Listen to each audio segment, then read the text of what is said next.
Warning! Kinda Murdery contains adult themes, explicit language, and descriptions of violence. It is not suitable for anyone, and we recommend you stop listening now.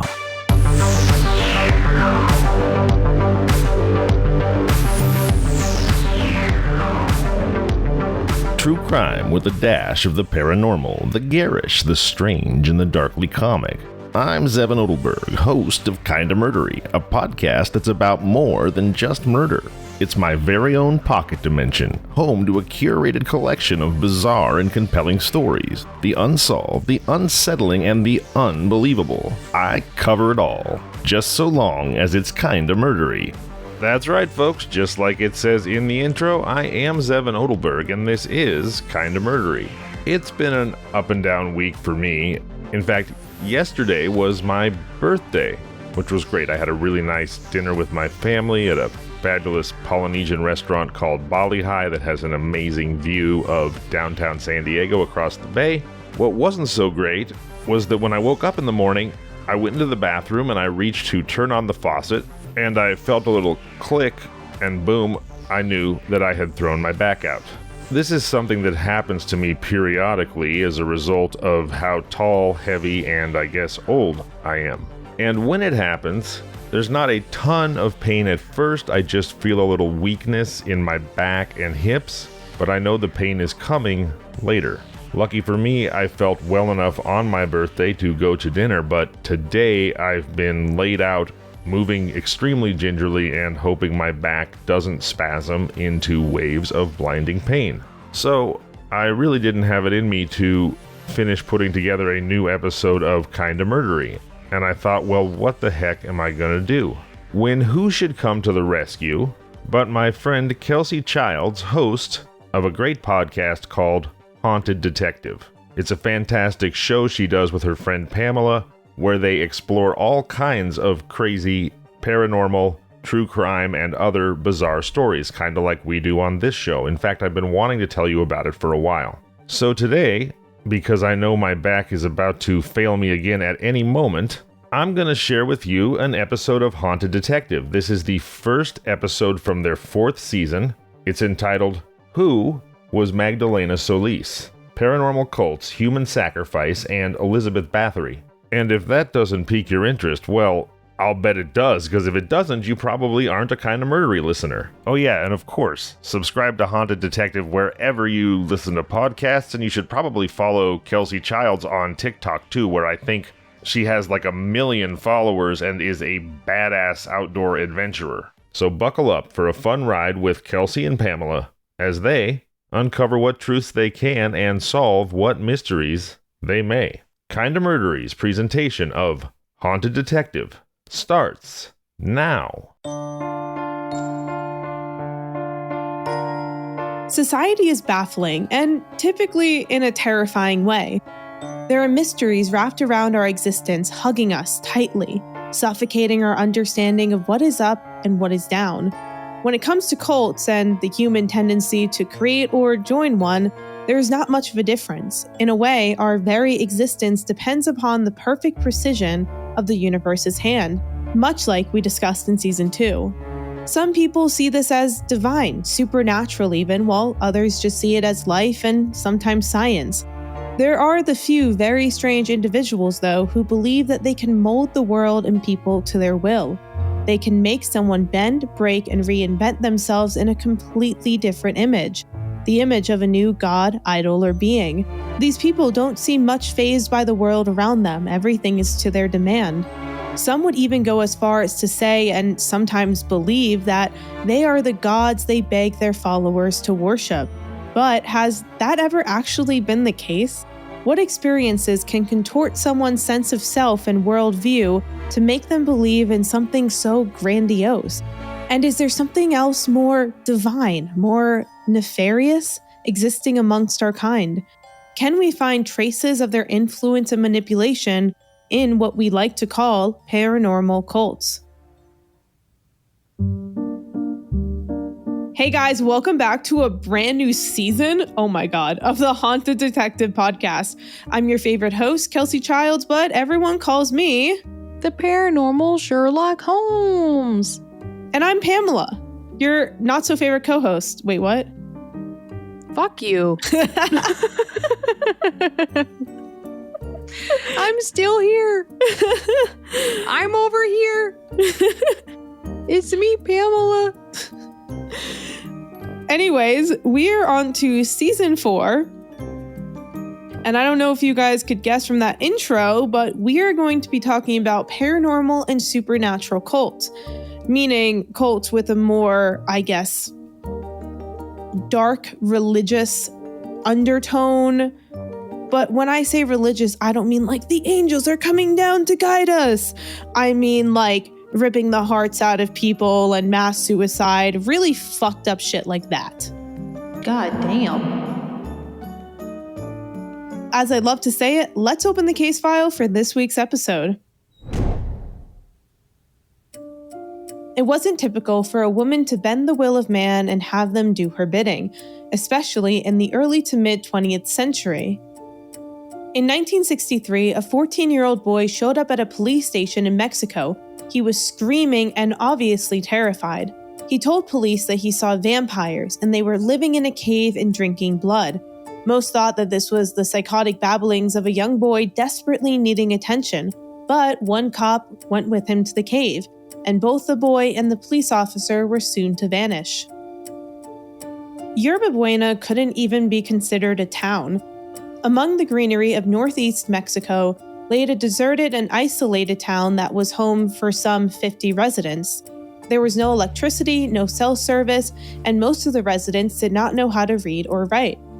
It really was off the beaten path.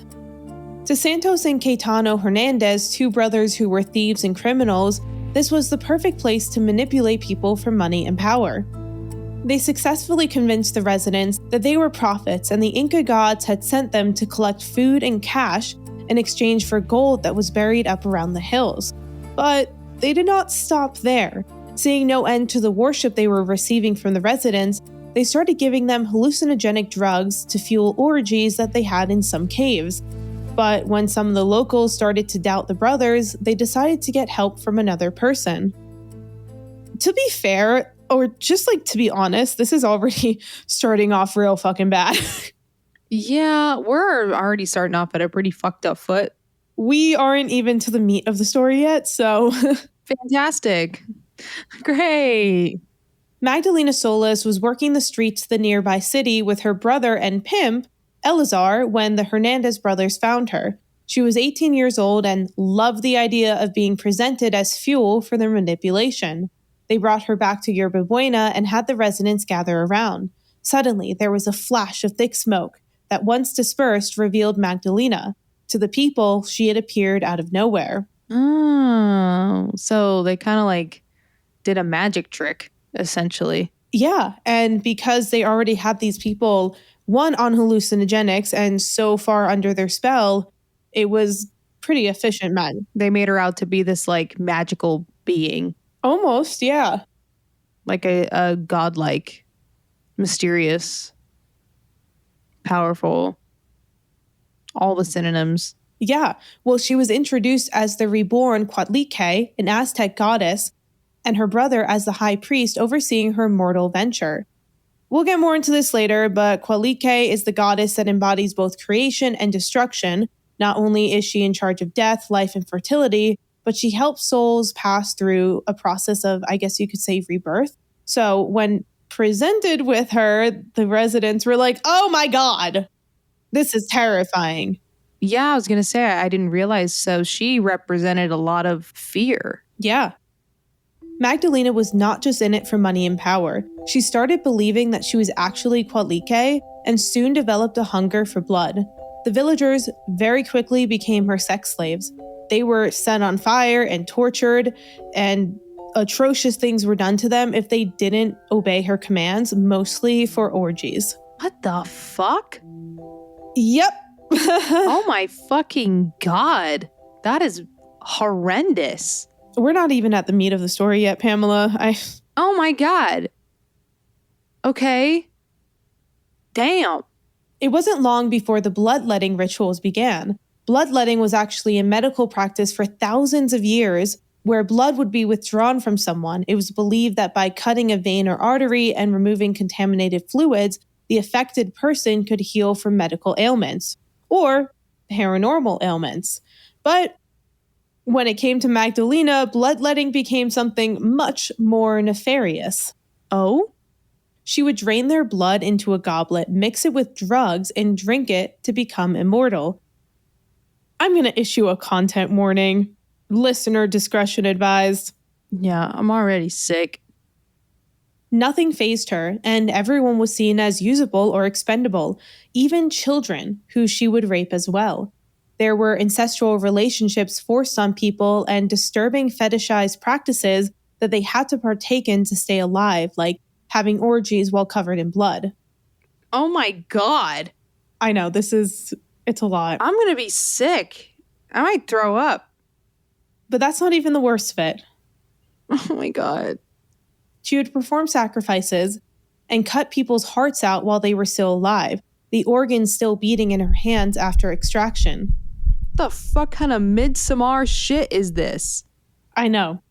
It seems as though she got sexual gratification from mutilating people's bodies.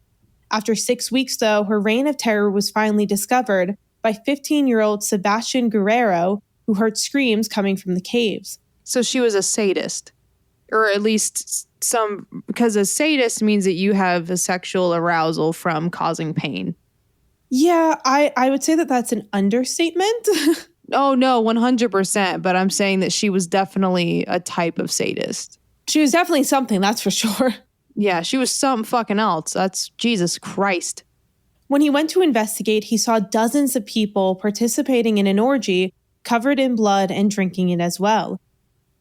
While the orgy was happening, Magdalena was in the process of cutting a beating heart out of another cult member. Understandably, he thought they were vampires. I just want to take a second to remind the listeners that this is real. Yes. Because in my head, I'm not even going to lie to you, this does not sound real to me. Like, this is so, like, fucking heinous and, like, gross. This sounds just, like, fucking made up. But it's not. Yeah. And that is so fucking disgusting. So, like, I just want to remind everybody, this is not a movie. This is not Midsommar. This is unfortunately very true. And I am going to be sick. Yep, I'm sorry. You're going to have nightmares tonight, and I apologize to everyone listening. It's fine. I got sleepy time tea. He ran 15 miles to Villagran, where he told his story. Luis Martinez went back with him, and, well, you know what happens next. 2 days later, the police and Mexican army went to find them. Unfortunately, they had been brutally killed by the cult. A shootout ensued, and both of the Hernandez brothers were killed, but Magdalena and her brother were caught and sentenced to, here's the doozy, 50 years in prison. 50? 50. 5-0. That's it? That is it. They did all of that fucking heinous shit and they got 50 years. Well, there are some people in America serving life for smoking weed. Yeah, that's that punishment does not fit the crime. Some of the cult members received up to 30 years for their participation as well. It's crazy to me how someone can go from an accomplice to the leader, immersed in a full delusion. I started with this case because this is about as bad as it can get. Give one person the perceived power of a god who has been nothing but a slave to the streets with no control over their own life, and see how quickly that rabbit hole deepens. Power, giving someone like just power over any group of people can go fucking nuts. Oh yeah. With just a little tiny bit of power. What's interesting to me is the interchangeable use of Inca and Aztec mythology throughout the 6 weeks of this cult's existence. Those are two completely different practices and cultures. So yeah, it's not like, I guess comparably, the Romans and the Greeks, two different cultures sharing similar mythology, but I wouldn't even say it's close to that. No, I agree. I don't think it's close at all. So we have a few main themes here. Gods and goddesses, divine purpose, human sacrifice, bloodletting, and hallucinogens. A lot, if not most of these, go hand in hand with a large portion of supernatural cults, many of whom worship obscure deities or beings to gain the upper hand in the afterlife or I guess, the ticket to some sort of paradise. For the victims of Magdalena's cult, all they wanted was blessed ink and gold, which makes sense for such a small and impoverished community. That would mean more food, resource, and access to education.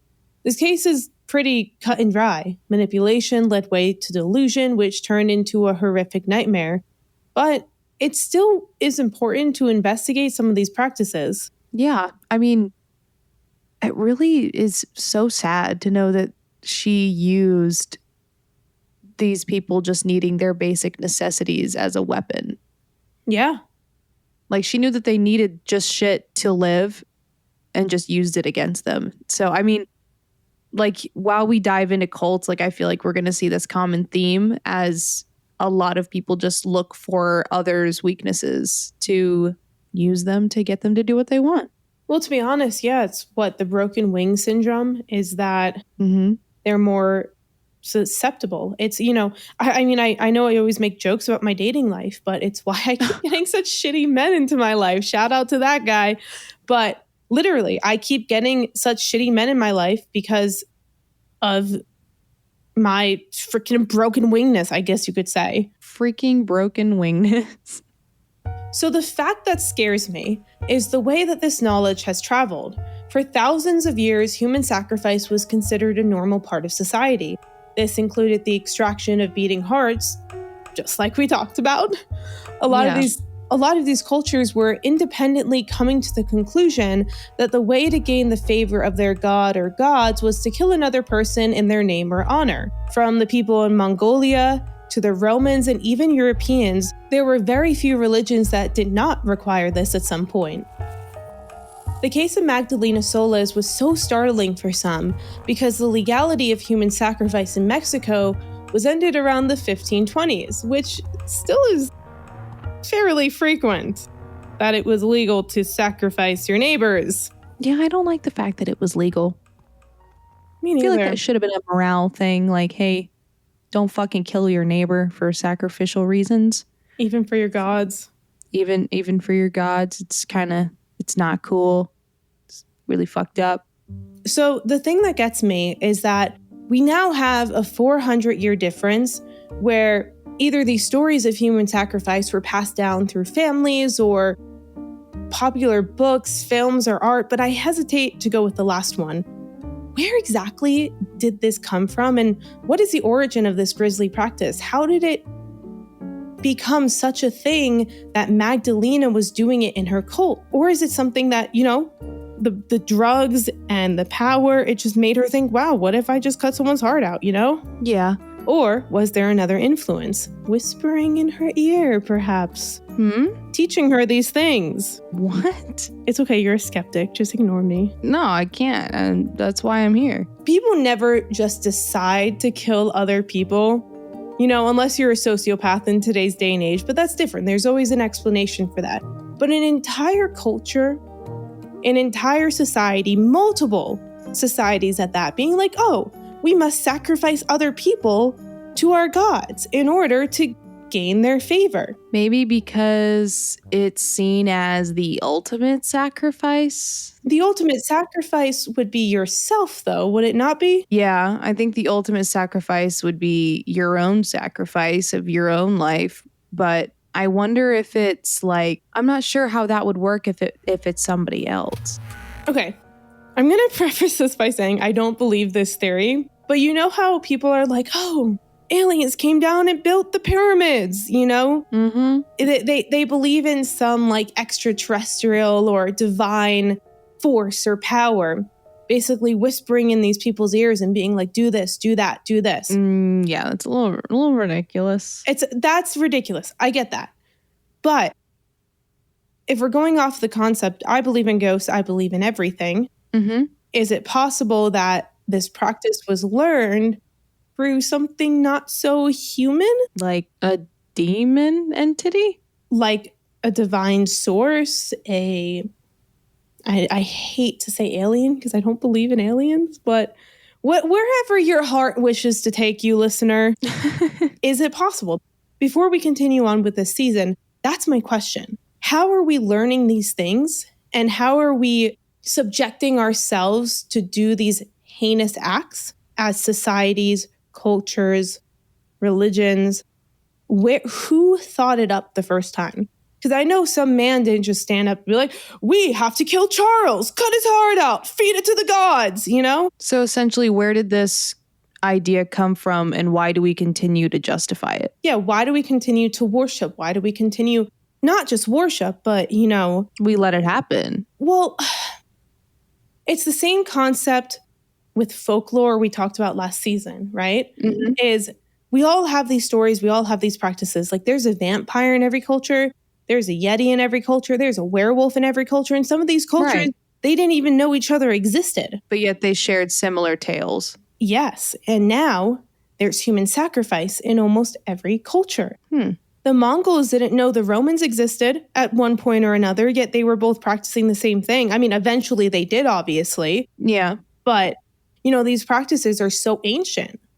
I mean, who said, let's cut out a heart? I guess I could see this as like a huge power trip for someone somewhere. Like, obviously someone, I agree with you in the question of like, where did this come from? Like, how did we get here, essentially? Yeah. But I wonder if it was like just the hunger for power, for just full control. Well, the thing that gets me is that a lot of these societies, and we're going to get into it in a moment, a lot of these societies really didn't know that the heart was the lifeline of the body, you know? Right. How would they have known that with their level of technology, medical advancements, etc.? How would they know that the heart was the lifeline of the body? So where are we getting? How are we getting to the point where all of these cultures are bloodletting, taking hearts out, you know, doing this like ritualistic human sacrifice? I wonder. Hashi posed an interesting question. Stay tuned till next time. Sorry. So, as I mentioned before, it starts with an innate belief that our actions can affect the gods' view of us. This doesn't even necessarily have to mean that bad actions lead to bad things. Even the lack of acknowledgement of certain gods or divine beings, or the wrong acknowledgement, could lead to disasters like famine, floods, plagues, and any kind of catastrophic storm, I guess. But calling to a deity could also bring about the end of hardships for some cultures. Like, here's this person, I killed them, I ripped their heart out, please end the sickness, killing all of the children and elders. It's fucked, you know? It's here's one life for another, essentially. Yeah. Although most people think about ancient Mesoamerica when the discussion of human sacrifice is brought up, they're not entirely wrong, but like I said, they're not the only cultures, but I would say that they're the most prominent cultures. More notably, when the Aztecs were making the Great Pyramid of Tenochtitlan holy again, in 1487, they sacrificed around 80,000 people over the span of 4 consecutive days. But how and why did the Aztecs become so pious? 80,000 people in 4 days? Yeah. Holy shit. That number is largely disputed. Yeah. But the majority of the academic community with, I guess, expertise in the Aztecs believe that it was 80,000 or more. Oh my God. In 1428, there were political tensions, and because of this, the belief in the Aztec pantheon shifted. The god of the sun and war, Huitzilopochtli, was suddenly the ruler of all other deities. The belief around him was that it was the people's job to provide him with human hearts as sustenance. Because the Aztecs were people of the sun, they believed strongly that they needed to take fresh hearts from people who were opposing this belief or not of the sun. Remember I mentioned ethnocentrism? Mm-hmm. The Aztecs were a very ethnocentric group of people. They felt as though they were superior. Because of this, they would violently descend upon their neighbors who held different ethnic practices. Wow. That is terrifying, to say the least. Mainly the Tlaxcala people. QZ.com quoted a 2011 article from Tim Stanley as such, quote, "The Aztecs were a culture obsessed with death. They believed that human sacrifice was the highest form of karmic healing," end quote. Wow. 80,000 people. That number just doesn't even like register to me. I know, it's like short-circuiting my brain. I'm trying to picture it. And what I believe happened was they would cut their hearts out and then throw them off the pyramid. So you just had like a pile of bodies. Oh my God. That is like that's not even a scene in like my nightmares. Like that's just like unimaginable. That's unfathomable. Imagine the smell. Yeah, like just in the sun, and also like the not only the smell of it, but like the like fear of like hearing those people, like hearing those screams, and you're just like, what the fuck? Like that's wow. Just wow. The last place that you would expect human sacrifice to occur was in a culture that stood 3,000 years ago where Lebanon is today. They were one of the most technologically advanced societies of their time and just in general when it comes to ancient civilizations. But who would expect a society that could match that of the Romans would be sacrificing people, specifically children? What? Oh, you heard me right. This is the episode where we can just make a shirt and it just says, "What?" Quote Pamela. No, for real. This is this is a heavy episode. Of like sitting here like, oh my fucking God. Like my jaw's just permanently on the ground for this entire episode. Can you do us a favor? Can you take a video of you right now and just like record your facial expressions for us? My phone's at 3%. I'll do a little bit of it. While some experts believe that this might not be true, the majority of historians and anthropologists have since set out to discover the truth. Something was discovered just outside of Aiko, beneath the water. What was thought to be a shipwreck was quickly found out to be something much more disturbing. There were 400 small idols dedicated to the Phoenician goddess Tanit, who was thought to oversee fertility. Most of the figures showed a pregnant woman with her hand raised. Experts soon realized that they were made in place of children who were previously getting sacrificed. Why kids? I know. Like, was it because that they were considered like the easiest to do this to because of their like size and like strength level? No, it had nothing to do with that and everything to do with their religious belief that Tanit, the Phoenician goddess, because she oversaw fertility, she required a sacrifice of a child. That is so, oh my God. I just what? Bodies of children found showed that they would bury their young with the bodies of sacrificed animals after a bloodletting ceremony where they would cut open the throat of the child. Oh my God. There are so many other examples that I could put into this episode, but I'm simply not going to do it. Like I said, Mongolia, Rome. It's a lot. But these were the two most disturbing. This is as far as I was willing to go and research. Oh my God. I'm just like, I'm waiting for you to be like, by the way, this is all like fake. None of this happened. This is all from a book. It's from the history book, bitch. Fucking history books.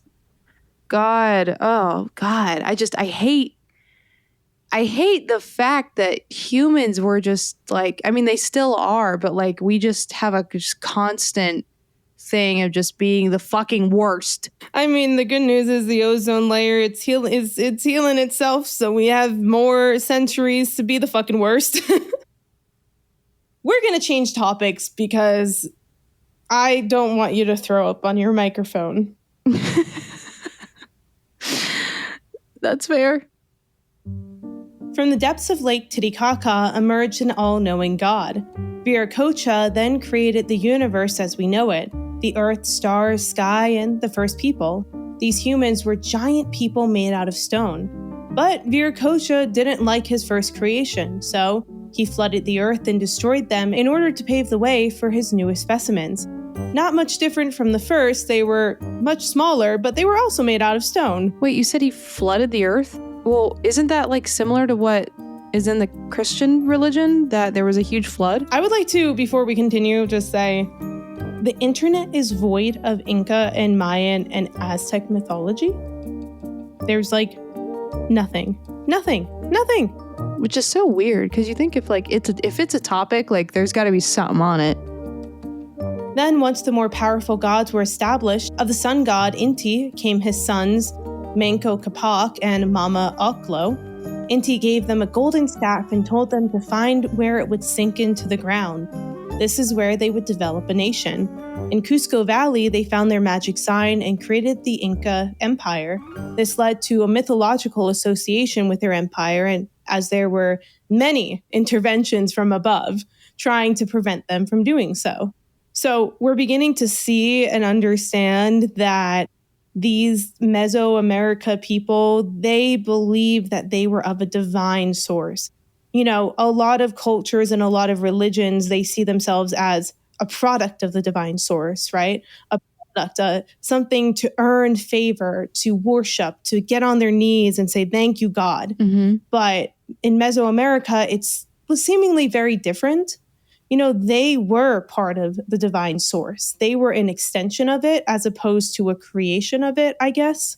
Yeah. But there were much stranger myths associated with the Incas, as you could guess, that showed why they were so adamant on appeasing their gods. The Supe were the gods of the underworld and death. They were envious of the earth's beauty and the fact that they couldn't own or encapsulate it in their own realm. So together they devised a plan to steal the sun and bring it to the underworld, so that they could relish in its light and warmth. But the myth itself speaks of the natural order of the earth and how it should not be disrupted. To the Incas, death was a part of that order, so sacrificing their own in order to maintain balance and gain favor from their gods makes sense. So they did it essentially because of the afterlife. You know, I can't say yes or no on that. Yeah, I mean, without a duality, there is no good. The sun can be stolen away to their version of hell at any moment by nefarious scheming gods. So without balance, there's darkness. Yeah, that's really interesting. That's my piece on human sacrifice and Mesoamerican culture in relation to it. But what I find interesting and, well, disturbing is the fact that Magdalena Solis believed that drinking the blood of her patrons would grant her immortality. Yeah. Which that isn't the first time I've heard that. No, it's not. Especially digging around in dark history. There's, weirdly enough, a lot of the whole, like, lathering myself in blood to be younger or drinking blood to be immortal. Like, I mean, that's been around since, I feel like, forever. Yeah. I mean, in Magdalena's case, it was a different and much more disturbing take on historical examples of bloodletting, but yes, yeah, it doesn't mean that she was the first one to do it. And my question still stands. Who said, I'm going to drink blood, it's going to make me young? Like, who was the first person to be like, oh, blood, yummy, delicious? Yeah, like, who started with the idea that consuming blood equaled immortality or youth? I mean, we can see throughout history that there's an aversion to cannibalism among our kind, right? Mm-hmm. So, I mean, there are ancient examples of cannibalism, whether out of disturbing impulses or necessity. Yeah. It doesn't really matter. We've always had an aversion to that. So where did this come from? But as I mentioned before, bloodletting dates as far back as the Egyptians, who practiced it out of medical necessity. Same with medieval doctors. But the idea of immortality and blood, I don't know. I feel like sometimes within the same realm, the differentiation of cult leaders and serial killers is a fine line. Yeah. One could argue that Magdalena was the latter. I mean, she was a pretty evil lady. Yeah. And so was Elizabeth Bathory, who held similar... The Blood Countess. Oh, yep. And she held similar beliefs and definitely was a serial killer. You know, I've heard people say that she wasn't. Really? Yeah, there's a whole theory that the people who said that she did what she did were actually coerced into doing so. But that is a theory. Like, I've dug deep into that one. To be honest, though, every single topic we've brought up today, whether proven, like the Phoenicians sacrificing children, it has literally been proven by skeletons that they have found of children in mass graves or just in graves in general. Oh my And people are still going to be like, that's propaganda. Oh my That's God, not that's true. ridiculous. You're trying to discredit our ancient civilizations. So there's always going to be someone that says, no, Yeah. I'm going to be the adversary this time. So if, for instance, Elizabeth did do all those things that they claim that she did, which I'm sure we're going to get into that, so I'm not going to talk about it. But if, for instance, she did, I am not going to stand there and be like, no, Kelsey, I believe in my theory that she didn't do it. No, I'm going to be like, oh, well, that's crazy. Because like, there's just so many, it's interesting to look at all the sides and then just kind of take those sides and then look at the facts and be like, okay, well, AB equaled C. So here we are, guys. Like, There's one thing that we cannot dispute, and it's that girls were disappearing from Chege Castle in Hungary. And I am so sorry if I butchered that name, but we're going to move on. It was the beginning of the 17th century when rumors began to run rampant that something evil was going on in the village of Trenčín, an area we know today as Slovakia. Elizabeth Bathory was born and heir to a powerful and rich family, although right from the get-go, something was amiss. Her parents, as theorized by many historians, were first cousins. Possibly due to the extensive inbreeding, even before her parents, Elizabeth suffered from epilepsy and would have violent seizures on a regular basis. Even so, she was never normal. One story tells of her laughing as she watched a thief receive a horrific punishment. He was sewn to the body of a horse. In other tales, she was exposed to her family's servants being beaten on a regular basis. Because of this, she was never really opposed to violence. Quite the opposite. She quite liked it. When she was 14, she married a 15-year-old boy, Ferenc Nadasky, and this is where things take a turn. As it is told, she had an affair with a peasant and secretly gave birth to an illegitimate child who she gave away. When Ferenc discovered her adultery, he had the peasant castrated and then killed by a pack of dogs. Ferenc ended up leaving home to fight the Ottomans, and Elizabeth was put in charge of their now combined fortunes. But when they were together, he made it a point to teach her unique ways of torturing servants. One example of this was taking a piece of parchment, dousing it in oil, rolling it up, and then setting it on fire as it was shoved between the toes of one of their servants. Jesus Christ. He also apparently gave Elizabeth gloves with claws on to scratch the servants who did not behave. All these behaviors stayed outside the bounds of murder until a supposed witch named Anna Darvoya moved into the castle. Now, Elizabeth wasn't just torturing her servants, she was killing them too. And she was taught to do this by Anna. She was still doing fucked up shit before you started killing them. Like, killing them is also fucked up, but like, you were doing fucked up shit before Anna. So with Anna's move into the castle, her behaviors got worse. So she would literally stab their fingers and fingernails with sewing needles. She would even just stab them straight through with these sewing needles like a pincushion. She would bite their breasts, their shoulders, their genitals. And just really, it was atrocious. Yeah, some stories tell of her taking stinging needles, putting it on a whip, and hitting the servants with it. So essentially, her husband taught her how to do this stuff. And then when he went away and like she was doing it to the servants, Anna then taught her more things and then ended up killing them and then was torturing them in even more heinous ways. So essentially, dare I say, Elizabeth learned how to be cruel from her parents and from the laws at the time and what she witnessed and, you know, the enforcement of these laws because they were a noble family who oversaw the township. But her husband advanced her torture tactics, and then Anna kind of pushed her over the edge from sadism to murder. Yeah. So Elizabeth she liked this stuff. Oh, she loved it. I mean, think about the story I just mentioned where this thief is literally getting sewn onto a horse, skin to skin. Not only are they hurting the thief, but they're fucking up the horse as well. And Elizabeth is over there laughing her ass off. Yeah, that's fucking disgusting. While it is disputed, it is still interesting to note that this is where minds went. Some say that she would drain the blood of virgins and bathe in it to stay youthful and immortal.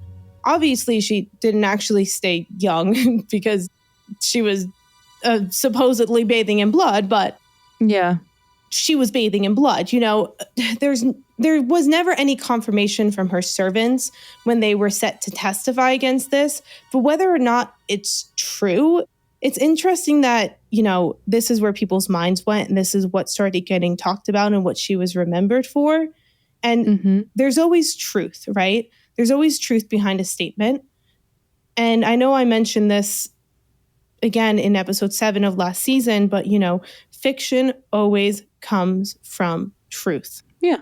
So, you know, she obviously wasn't becoming a vampire or immortal from bathing in this blood, but it's possible that she was actually doing it. Oh my God, that's so gross. Whether or not it's true, it's just another example of bloodletting being used to become immortal. And, you know, anything you'd like to add? Because I know she's one of your favorite dark history figures to talk about. I don't really have a favorite, but she's one of the more interesting ones just because in every book I've read and every academic article I've read of people really digging into her story and her past and the incest and things that she went through, there were a lot of academic papers and even documentaries that you can find where there is a pretty big chance that a good portion of the things said about her weren't entirely true because she was seen as just a woman in the way. So a lot of people thought well, now her husband's gone, let's try and knock her down a peg. However, I feel like there is a lot of truth in the things that she did do, in torture. I think she definitely did do that stuff. But I wonder, I still have yet to find out exactly what is false and what is true, because there are issues where there's girls that did go missing in that time period in her town. Hundreds. I mean, there were so many. And the thing with the servant girls is no one would notice. Right. They were going missing because they lived in the castle, but there were so many disappearing that they noticed. They saw it happening. So my thing is so with the witch trials, right? They were looking to get women out of the way. They were looking mob mentality, but the most they could come up with is, oh, you're a witch, you know? Yeah. So that's why I'm maybe what she did do was she was murderous and she was a torturous human being and she was very evil. But I wonder if her bathing in their blood was the exaggeration. You know what I mean? This is the stuff that she did do, and then some stuff was sprinkled onto it to make her just even more evil, because doing all that stuff to human beings and to that horse, for fuck's sake, that's just absolutely heinous. And so I just wonder if things were twisted and turned along the way just to fit a demonic picture. I don't know. I think there's truth behind the blood. I obviously don't believe she became immortal or stayed eternally youthful from it. But I said, every claim comes from something. So, I mean, it's possible that she was drinking the blood or at one point tasted it or, smothered it wouldn't shock me. Yeah, smothered it on her It wouldn't face. shock me at all. Even bathing in it wouldn't shock me. But to say she did it on a regular basis, I mean, it's possible that she did it because she believed she would stay youthful and young and beautiful forever. But I don't know.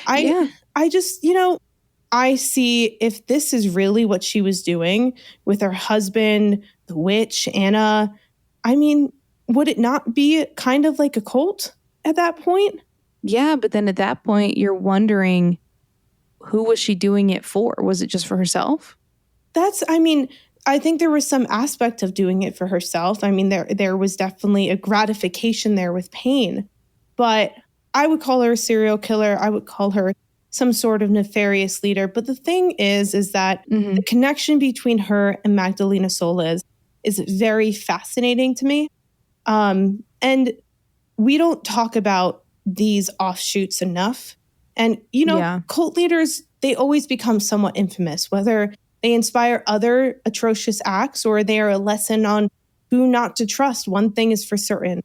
There are patterns and beliefs that fall into line with the paranormal in a lot of cults and occult-like practices.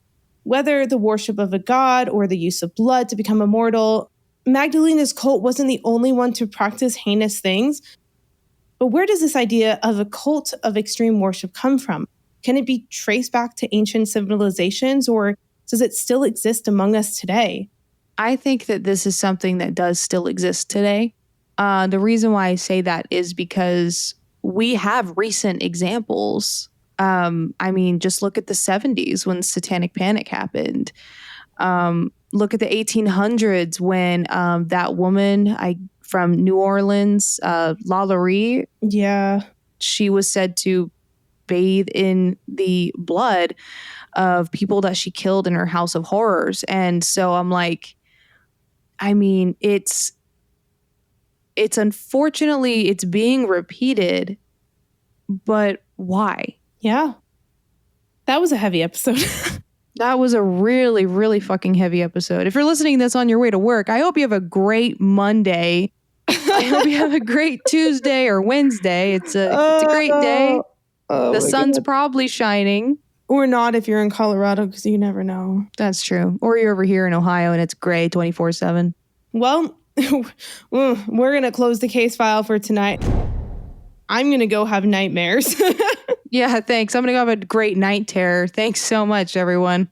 Thank you guys so much for listening to our brand new season of the Haunted Detective Podcast. Woo! Don't forget to go and leave us a nice review on Spotify and iTunes. It really does help us get seen and push our episodes to the top of the list and get recognized by employees at Apple Podcasts and Spotify Podcasts. So follow us on Instagram, haunted.detective, and on TikTok, haunted.detective.pod. There you can find me and Pamela's personal accounts. So without further ado, good night, goodbye, good luck. Don't let the bed bugs bite, Pamela. I am sorry for traumatizing you. It's all right. Got my sleepy time tea. Godspeed. Good night. We just said that in sync. Bye, guys. Man, that was fun. Thanks, Kelsey and Pamela. Go subscribe to Haunted Detective wherever you get your podcasts. Until next week, I'm Zevin Odelberg, and this has been Kinda Murdery. If you like the show, please subscribe, review, and tell your friends. You can find us on social media at Kinda Murdery or email at kindamurdery@gmail.com.